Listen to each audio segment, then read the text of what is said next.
I'm super excited to be a part of this workshop and talk to you all about new perspectives to tackle contextual biases across different domains. And is that the clicker? Yes, okay. All right, okay. So this is, I wanted to give you two examples of how we concretize the discussions that we've heard since morning. In the panel, people talked about data. The problem is with the data. I do algorithms. Or as an algorithm designer, maybe I can do something, but then the problem is with the policy. And but if you don't understand the decisions you're taking, then maybe there is a problem with compliance because you want to understand objectives and you want to figure out what objectives are right for the problem. And so in this talk, I want to give you examples of how all of these different ideas come together concretely. And this is based on joint work with some fantastic students, Jad Salem and Hassan at Georgia Tech, Mehek at Emory, and a fantastic list of collaborators, Devin, who's from Law and Policy, Rishi and Andre, who are clinical faculty at Emory and Grady. Andre is also an ICU doctor, and Nate Dwarshius, who is now at a biotech firm.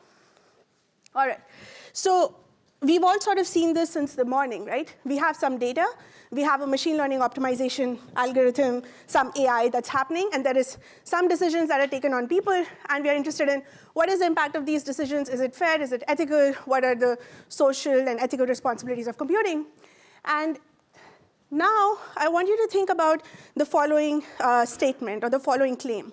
These AI and machine learning models, they operate on the world by seeing the world through the small lens that's provided by us, right? The small lens that's provided by our models, our objectives, our constraints, our learning algorithms. We are assuming something about the world around us, and we are trying to construct that world for our AI, machine learning, and optimization algorithms. And the question is, can we sharpen this lens by incorporating some sort of domain knowledge to improve efficiency, fairness, feasibility of the system? And the question is, how do we do that, right? And so I'm going to give you two examples. One that comes from hiring and diversity in hiring specifically. So there are a lot of companies that are setting DEI goals. That's the new thing that's very advertised. It's not a new problem. It's as old as 1960s, perhaps. So here we see Microsoft, Google, Wells Fargo. They're saying that they're going to double representation in senior leadership positions by some year. Now, when such claims interact with anti-discrimination laws in the US, it poses a problem because the Labor Department then questions these companies over pledges to hire more employees based on a race criteria, which is prohibited under anti-discrimination laws or which might pose problems in the way that these claims are stated.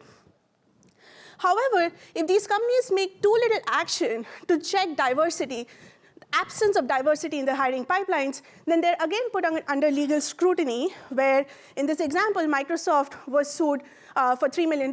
They had to pay employees, some 1,200 employees over 4 states for discrimination in hiring practices over the last few years, right?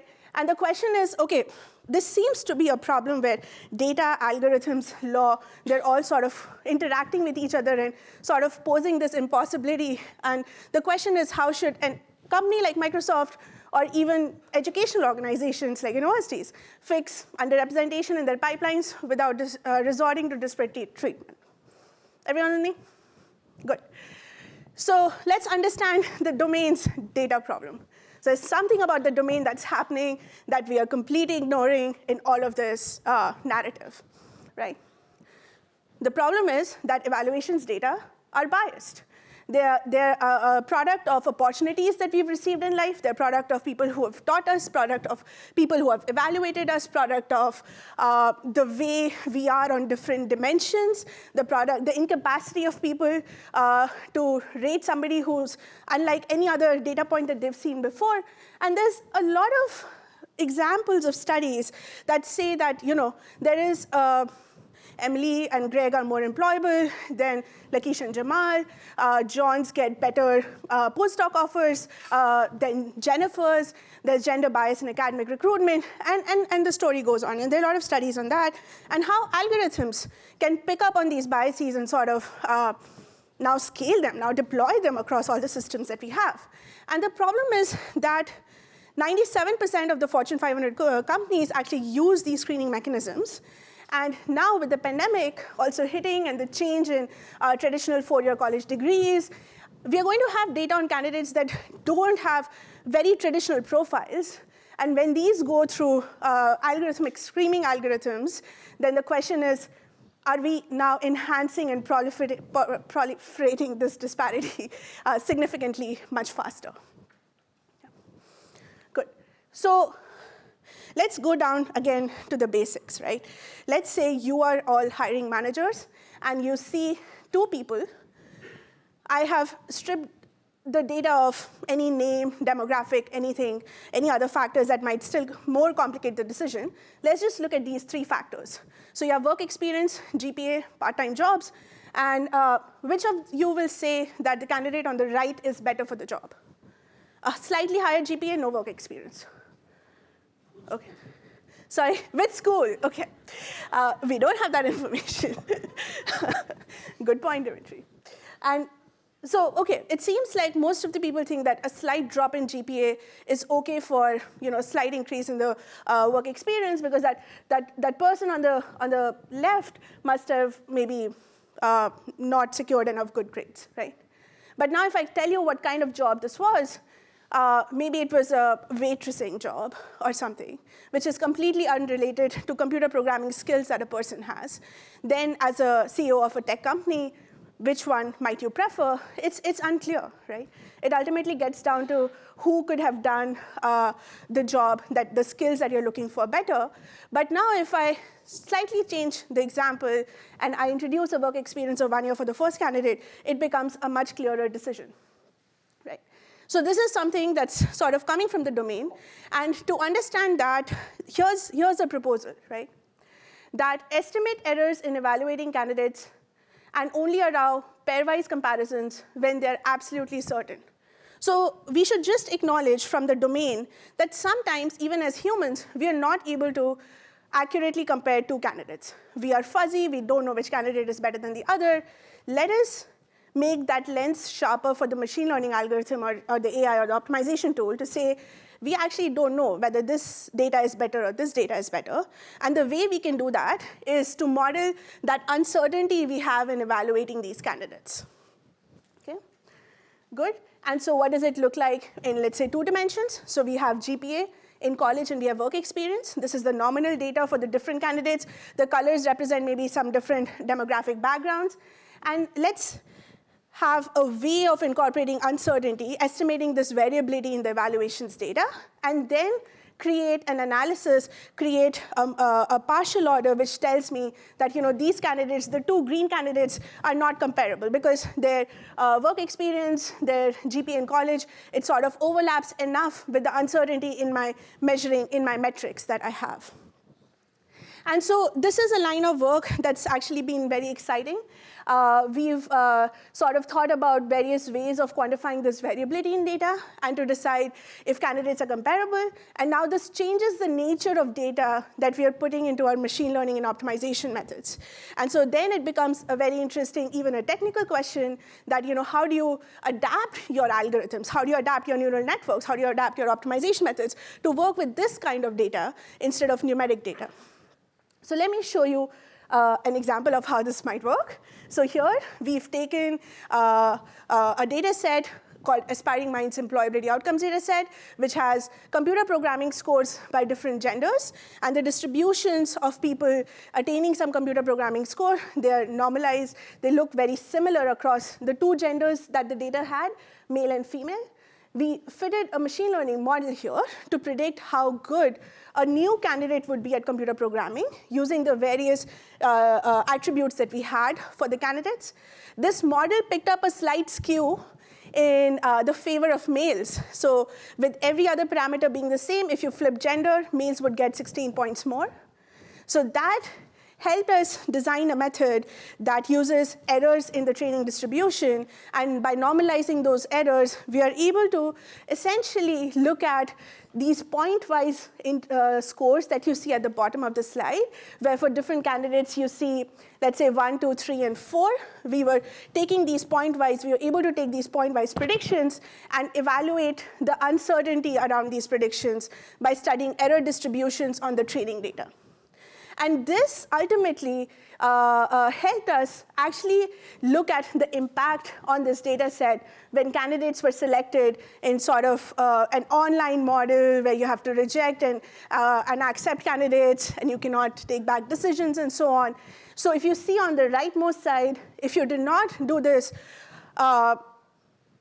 variability in data, you did not consider the variability in data, the male selection rate was almost 2.5 times more higher than the female selection rate if you just looked at the predictions of the machine learning model.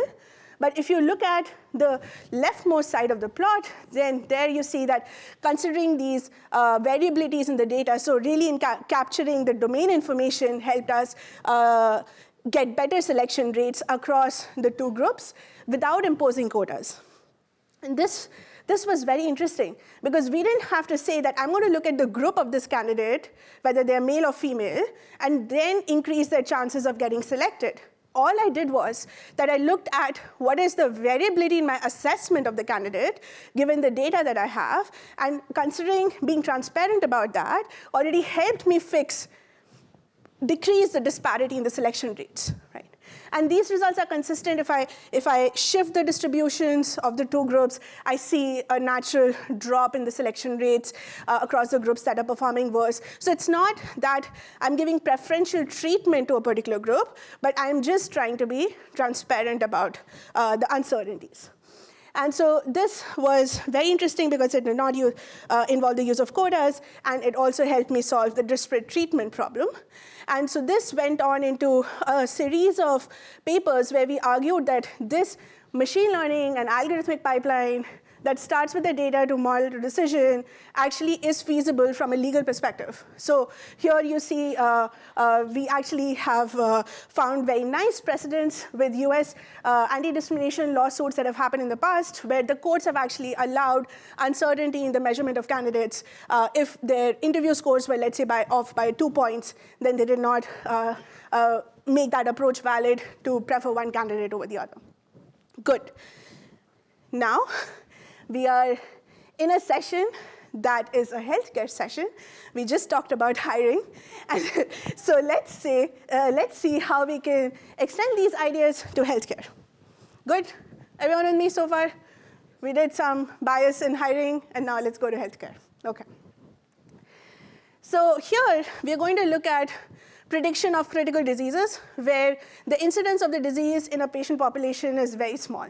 It's 2% in the data set that we considered. It's PhysioNet challenge data set, which has 40,000 patients. It becomes much more patients when we normalize things and so on.